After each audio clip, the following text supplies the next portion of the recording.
توحید و رسالت کا نعرہ، توحید و رسالت کا نعرہ دنیا میں لگانے نکلے ہیں۔ فاران کی چوٹی کا نغمہ، فاران کی چوٹی کا نغمہ گھر گھر میں سنانے نکلے ہیں۔ اللہ اللہ اللہ۔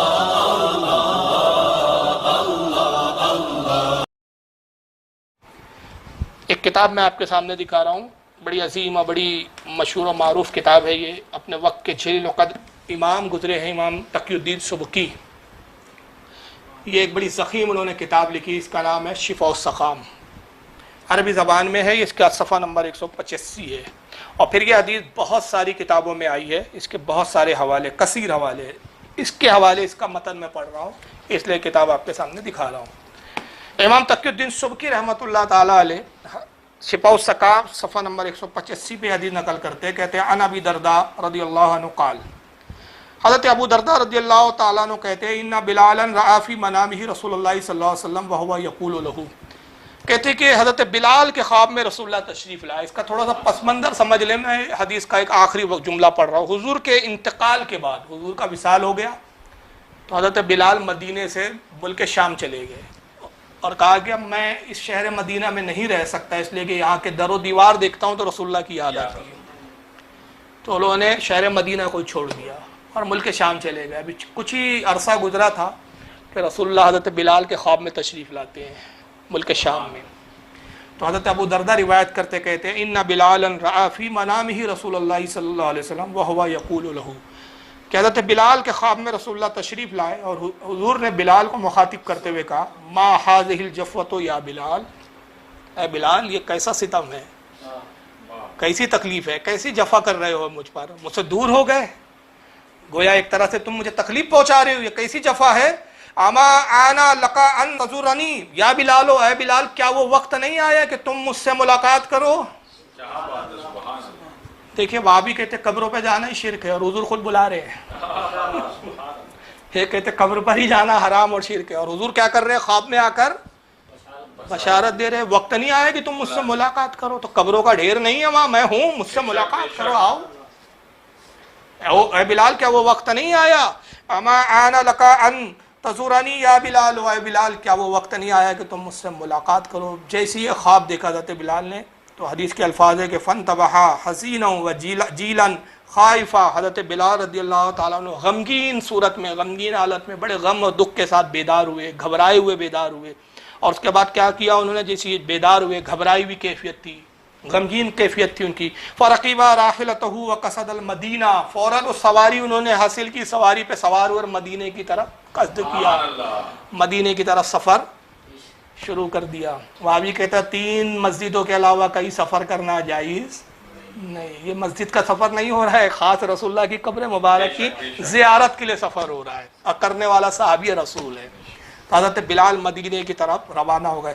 فاتا قبر النبی صلی اللہ علیہ وسلم فجعل یبکی عندہ، اور جب حضور کی قبر پر آئے تو خوب بلک بلک کے رونے لگے حضرت بلال، حضور کی قبر سے لپٹ گئے اور رونے لگے۔ اور پھر اب یہ آخری جملے سنیے، وَيُمَرِّغُ وَجْهُ عَلَيْهِ، اور اپنے چہرے کو رسول اللہ کی قبر پر ملتے جاتے تھے، روتے جاتے تھے، قبر رسول پہ چہرہ ملتے جاتے تھے، روتے جاتے تھے۔ ارے بھائی یہ کیا ہو رہا ہے، قبر پجوا بولو گے بلال کو؟ مجھے بتاؤ بغیر سجدے کی کیفیت کے قبر کو اپنا چہرہ مس کر کے مل کے دکھا دو، آپ کیسے روئیں گا؟ ایک شخص قبر پہ رو رہا ہو، رو سے اپنے چہرے کو بار بار قبر پہ مس کر رہا ہو، مل رہا ہو، رگڑ رہا ہو اپنے چہرے کو، کیسی کیفیت ہوگی؟ مجھے دکھاؤ آپ، چلو کوئی وہاں بھی پریکٹیکل کر کے دکھائے ہم کو، کیونکہ وہاں بھی پھر یہ بھی کہتے کہ حضور کی قبر اونچی نہیں تھی زیادہ، 1.42 سے بھی تھوڑی کمی تھی، تو کیفیت کیسی ہوں گی پوری؟ اجی سجدہ ہی ہوں گی، رکوع بھی نہیں ہو سکتا وہاں، سجدے ہی جیسی کیفیت ہے وہ، تو پھر کیا یہ قبر پجوا بولو گے حضرت بلال کو؟ کہوں گے نہیں صاحب یہ سجدے جیسی کیفیت، غیر اللہ کو سجدہ کر لیا اس لیے مشرک ہو گئے۔ حالانکہ اس روایت کو کثیر محدثین جتنوں نے لکھا سب نے اس روایت کو حسن قرار دیا ہے۔ امام ابو الحسن الغسانی نے اپنی کتاب اخبار و حکایات صفحہ 45 پر اس کو نقل کیا امام ابن عساکر نے تاریخ دمشق جلد 7 صفحہ 133 پر لکھا، اور ابن عساکر کہتے ہیں اس کی سند جید ہے۔ سبحان اللہ۔ امام تقی الدین خود کہتے ہیں ھذا اسناد جید، اس کی سند جید ہے۔ ابن اسیر نے اپنی کتاب عرض الغابہ جلد 1 صفحہ 308 پہ اس حدیث کو لکھا۔ امام نووی نے تہذیب الاسماء واللغات جلد 1 صفحہ 136 پر اس روایت کو لکھا۔ علامہ ذہبی نے تاریخ الاسلام جلد 17 صفحہ 66 پہ لکھا۔ پھر علامہ ذہبی ایک دوسری کتاب ان کی سیار الاعلام النبالہ جلد 1 صفحہ 358 پہ اس حدیث کو لایا۔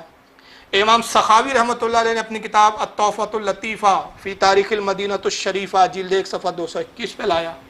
امام سمہودی نے اس کو الوفاء والوفاء جلد 4 صفحہ 1356 پہ لایا۔ امام ابن حجر المکی نے اپنی کتاب الجوہر المنظم صفحہ 65 پہ لایا۔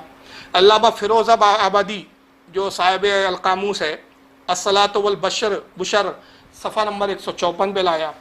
حضرت امام برہان الدین حلوی نے اپنی کتاب السیرۃ الحلبیہ جلد 2 صفحہ 308 پہ لایا۔ شاہ عبدالحق مودودی سے دہلوی نے مدارج النبوات جلد 2 صفحہ 583 پہ اس کو نقل کیا۔ حتیٰ کہ غیر مقلد کے نام نہاد اہل حدیث کے بہت بڑے علامہ ہیں شوکانی صاحب، چنانچہ علامہ شوکانی نے نیل الاوتار جلد 5 صفحہ 180 پہ اس کو لکھا، اور شوکانی کیا کہتے ہیں، اسے ابن عساکر نے باسند جید اس کا ذکر کیا ہے۔ شوکانی بھی ابن عساکر کا حوالہ دے کے کہتے ہیں کہ اس کی سند کیسی ہے، جید ہے۔ تو